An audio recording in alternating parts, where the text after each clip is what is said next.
हम बाहर के कर्म कांडों पे बिजी रहते हैं, इसीलिए हम अंदर से दुखी रहते हैं, क्योंकि वो कर्म कांड हमारे भीतर के दुख को दूर नहीं कर पाते हैं। जिस व्यक्ति से हमें मोह होता है तो हम उसे अपने पास रखना चाहते हैं किसी भी कीमत पर। हम ये नहीं समझते कि उसके लिए सही है या गलत है। अगर उसकी आदतें खराब है तो उसकी आदतों को सही करने की जिम्मेदारी आपकी नहीं है, क्योंकि वो एडल्ट है, वो बालिग हो चुकी है। अगर वो अपने आप में सुधार करना चाहेगी तो ये उसकी जिम्मेदारी है, ना कि हमारी है। जो 42वां श्लोक है, वर्ण संकर कुल नासियों और कुल के नरक की प्राप्ति के लिए होता है। अब यहाँ देखिए, जो समाज की बातें हो रही ना, जो हम समाज की बातें करते हैं वही अर्जुन यहाँ कर रहे हैं कि वर्ण संकर जब पैदा होते हैं तो कुल का नाश हो जाता है और पूरा कुल किसी नरक में पहुंच जाता है, क्योंकि इन वर्ण संकर लोगों के श्राद्ध तर्पण आदि कार्य लुप्त होने से उनके पितर लोग पतित हो जाते हैं। और ये तर्क अर्जुन जाकर के दे रहे हैं कृष्ण को। उस समय भी ये सब चलता था, व्यर्थ का कर्म कांड। निश्चित सी बात है, श्री कृष्ण पर इस तरीके के कर्मकांडी तर्कों का कोई प्रभाव पड़ता नहीं है। आम आदमी कैसे कह देता है कि मुझे गीता बड़ी पसंद है। मुझे समझ में नहीं आता, गीता हर उस चीज के विरुद्ध है जो तुम्हें बहुत पसंद है। तो तुम्हें गीता कैसे पसंद हो सकती है? तुम जो कुछ करते हो धर्म और संस्कृत के नाम पर, गीता उसके बिल्कुल विरुद्ध है।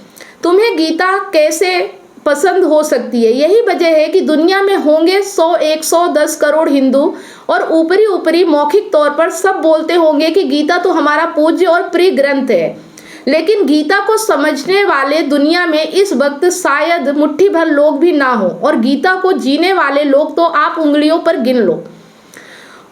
और ऐसे लोग जो गीता को ना समझते हैं ना जीते, ऐसों को मैं सनातनी मानती ही नहीं। नाम के सनातनी हो, नाम में भी उपनाम के पैदा हो गए हो, नाम के किसी हिंदू घर में तो अपने आप को हिंदू बोलने लगे हो, और जो कुछ तुम करते हो हिंदू होने के ले करके, उन सब चीज़ों को गीता विरोधी नहीं, निषेध करती है।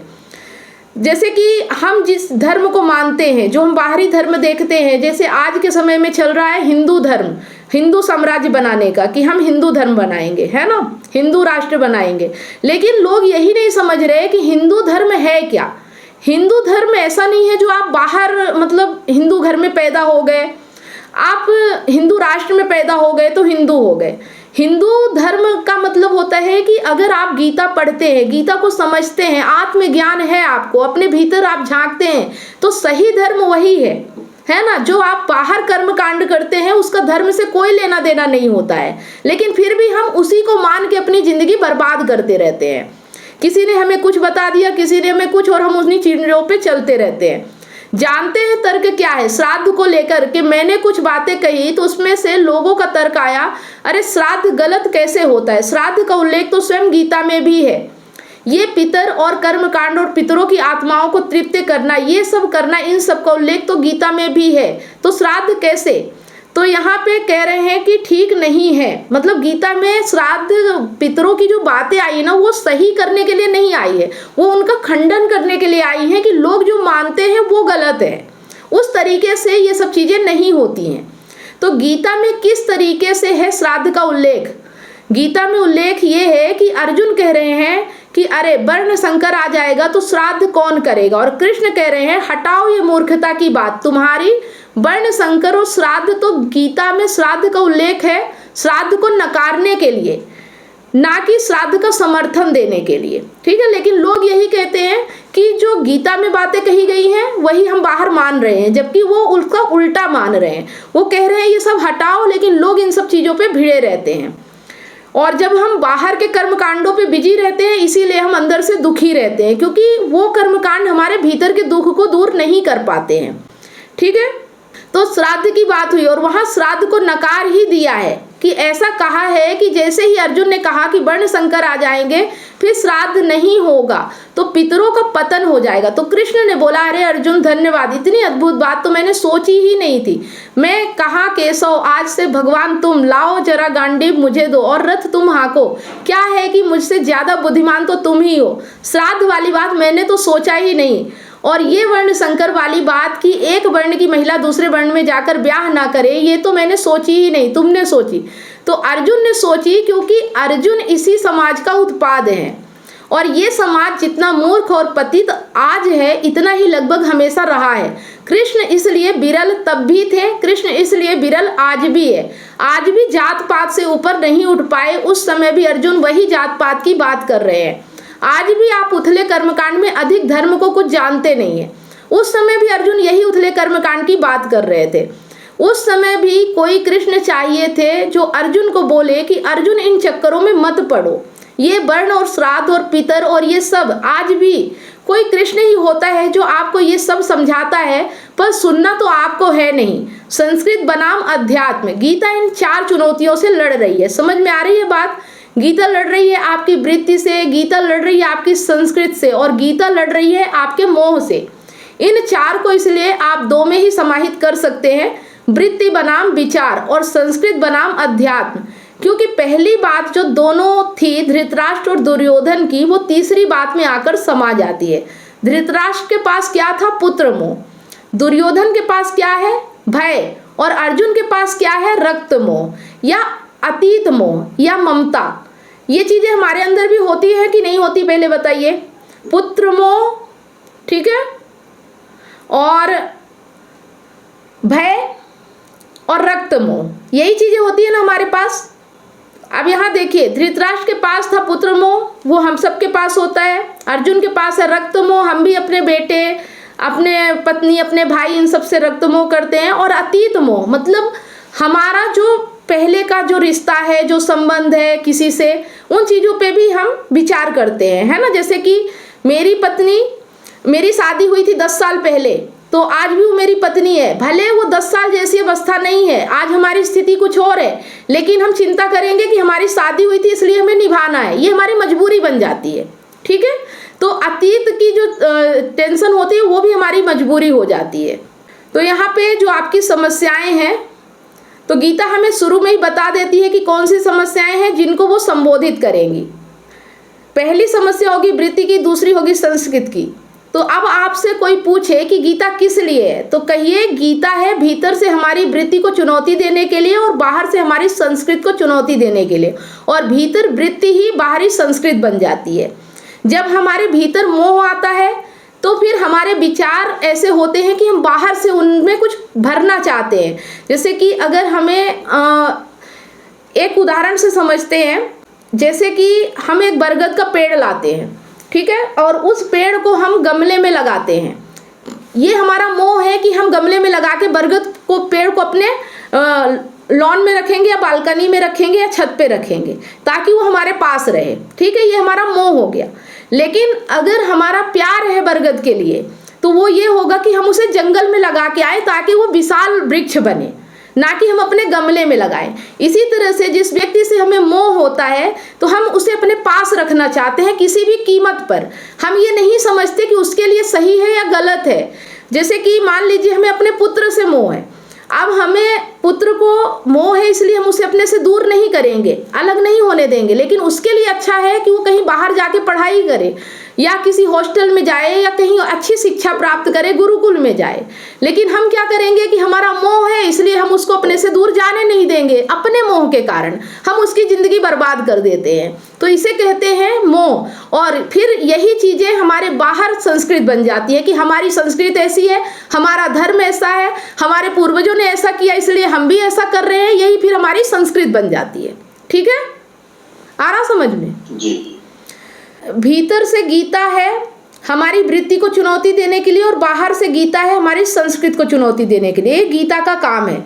तो पहला अध्याय बिल्कुल स्पष्ट कर देता है कि ये रहा प्रॉब्लम स्टेटमेंट, समस्या का वक्तव्य, अब ये रहा और अब आगे आएगा समाधान।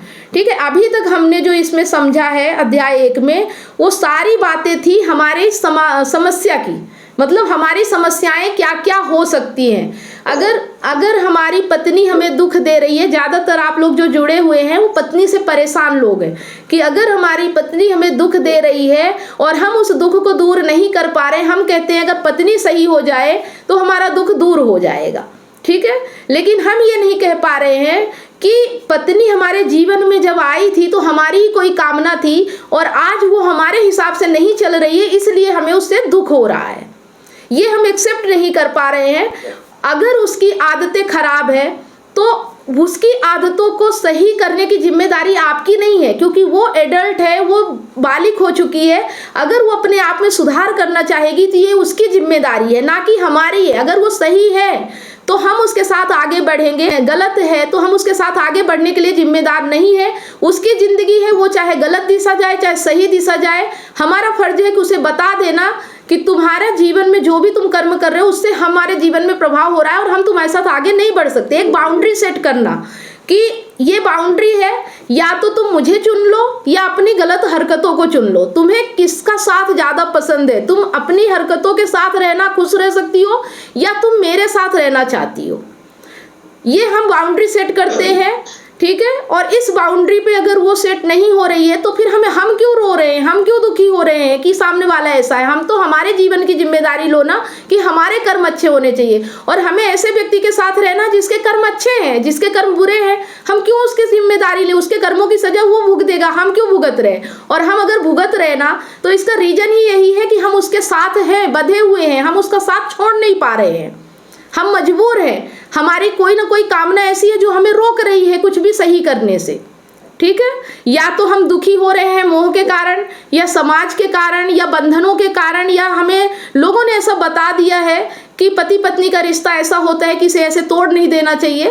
तो ये सब मान्यताएं जो हम पकड़ के बैठे हैं, इसलिए हम दुख झेलते रहते हैं। अपने हिंदू धर्म में कहते हैं कि पति पत्नी का जन्म 7 जन्मों का होता है। हाँ, फिर चाहे वो 7 नरक का ही क्यों ना हो, ठीक है। अब यही तो बात है कि संस्कृत हमारे लिए अच्छाई के लिए होती है, लेकिन अगर वही संस्कृत हमारे दुख का कारण बन जाए तो फिर बताइए ऐसी संस्कृत को हमें पकड़ना चाहिए या छोड़ना चाहिए? ये बताइए। और इसके गीता तो है ना, अगर संस्कृत हमें दुख दे रही है तो हमें फिर ऐसी संस्कृत का सम्मान नहीं करना चाहिए, है ना। और आज का समय इस चीज में बहुत आगे हो चुका है। आज सारी संस्कृत मान्यताएं टूट रही हैं। आज इंसान के जीवन के लिए जो बेहतर है वो चीज किया जा रहा है। पहले आप तलाक नहीं ले सकते थे, आज व्यवस्था है आप तलाक ले सकते, और ज्यादा कानून आपके हित में होता जा रहा है। अब तो आप मतलब अगर कोई आपके साथ गलत कर रहा है, आपके पास प्रूफ है, तो आप तलाक दे सकते हो, उससे आज़ादी पा सकते हो, और उसको कोई खानगी वगैरह भी नहीं देना है कि उसका खर्चा मुझे ही उठाना है ना। अगर वो बुरा व्यक्ति है तो उसकी जिम्मेदारी हमारी नहीं है। हाँ, लेकिन अच्छा व्यक्ति है और हम अपने कारण उसे तलाक दे रहे हैं, हम अपने सुख सुविधा के लिए उसे दे रहे हैं, तो उसकी जिम्मेदारी उठाना हमारा कर्तव्य होता है। अगर वो नहीं कमा रहा है, अपनी खर्चा नहीं उठा रहा, क्योंकि उसको हमने अपने जीवन से बांधा था, तो कहीं ना कहीं हमारे जीवन में बंधने के कारण वो अपने जीवन को नहीं देख पाया, तो फिर हमारी रिस्पॉन्सिबिलिटी बनती है उसके लिए, ठीक है। लेकिन जो व्यक्ति अपने जीवन में किसी गलत दिशा जा रहा है, हमारे रहते हुए किसी गलत हरकत में जा रहा है, और या खुद कमा रहा है, तो फिर उसकी जिम्मेदारी हमारी नहीं है। हमारी जिम्मेदारी इतनी है कि हमें उस गलत व्यक्ति के साथ नहीं रहना है, ठीक है जी। व्यक्ति हमारे जीवन में वही होने चाहिए जो हमें सुख देते हो, जो शांति देते हो, जिनसे हम खुल के बात कर सकते हैं, जिनसे हमारा मित्रवत व्यवहार हो, चाहे वो पत्नी ही क्यों ना हो, चाहे वो पति ही क्यों ना हो, है ना। पति पत्नी का रिश्ता ऐसा होना चाहिए कि आपको किसी तीसरे की जरूरत ही ना हो। अगर रिश्ता ऐसा है तो खूबसूरत है, लेकिन अगर आप दोनों के रहते हुए किसी तीसरे की जरूरत पड़ रही है तो फिर उस रिश्ते में दम नहीं है, फिर वो मजबूरी का रिश्ता हो गया, वो रोने का रिश्ता हो गया, फिर आप रो रो के उस रिश्ते को निभाते रहो, ठीक है।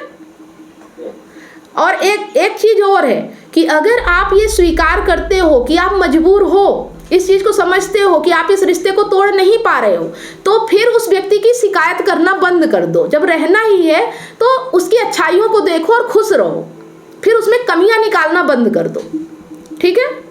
अगर आप किसी कारण मजबूर हो तो फिर उसी रिश्ते में खुशी ढूंढने की कोशिश करो कि आप किस तरह से उस रिश्ते को बेहतर बना सकते हो। आ रहा समझ में? या तो उस रिश्ते से दूर हो जाओ, और या फिर आप जो कर सकते हो वो करो, ठीक है। इतनी सारी काउंसलिंग करने के बाद मुझे रियलाइज हुआ कि लोग अपने रिलेशनशिप और लाइफ से कितने ज्यादा परेशान हैं, जबकि मैंने अपने YouTube चैनल और Facebook पेज पर हजारों वीडियो रिलेशनशिप से रिलेटिव फ्री में डाल रखी हैं। फिर भी लोग पर्सनल काउंसलिंग चाहते हैं। नमस्कार दोस्तों, मैं कमलेश सोनी एक रिलेशनशिप कोच हूँ। 2019 से लेकर आज तक हजारों लोगों को मैंने फोन पर मदद किया है, जो लोग अपने रिलेशनशिप प्रॉब्लम्स को लेकर मुझे कॉन्टेक्ट करते हैं। अब मेरा ये मिशन है, जो लोग रिलेशनशिप रिलेशनशिप प्रॉब्लम्स को लेकर हताश और निराश हैं, ऐसे लोगों की मैं मदद करूं ताकि लोग अपने रिलेशनशिप को खुद ही ठीक कर सके और जीवन में हमेशा खुश रहे, ना कि निराशा की ओर आगे बढ़े। जिस तरह से आपको बीमारी ठीक करने के लिए एक्सपर्ट डॉक्टर की जरूरत होती है, वो चेकअप करके आपका इलाज करता है, उसी तरह से आपको एक काउंसलर की जरूरत पड़ती है आपकी एग्जैक्ट प्रॉब्लम को समझकर उसका सलूशन देने के लिए। तो आप दिए गए नंबर पर काउंसलिंग के लिए अपॉइंटमेंट बुक करा सकते हैं।